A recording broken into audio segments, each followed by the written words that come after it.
继续来看这个新加坡甲中国将要来签署着国防交流甲安全合作的协定，双方未来将会有正式的交流。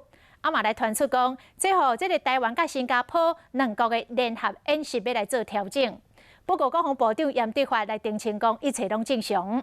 另外，有关这个总督察室无法度掌握国军违法的这件代志，部长嘛承认讲，这是对外联系不足。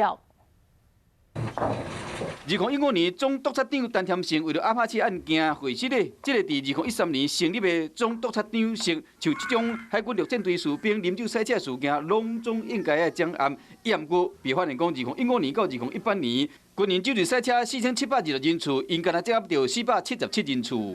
我发现到的这个跟部外的联系确有不足，那现在在总督察长的努力之下，跟交通部、警政署、法务部都已经做好跨部会的连线，将来就不会有隐匿不报的情形发生。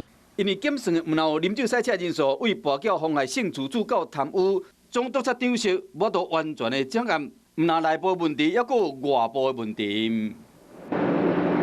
像呢，不少民众拢会看到来自新加坡的成功部队伫受训。伫1975年开始，双方就达成协议，和新加坡部队以成功演习的代号来台湾交流。因为新加坡甲中国准备要签署合作的协定，嘛和台升合作计划恐惊会破功。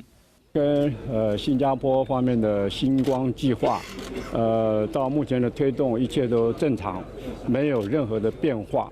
成功部队伫台湾受训，为较早的几万人的规模，到即摆只剩3000人。为北到南，拢有成功部队专用的营区。我都阁存在偌久，就看11月份双方敢会阁继续签用。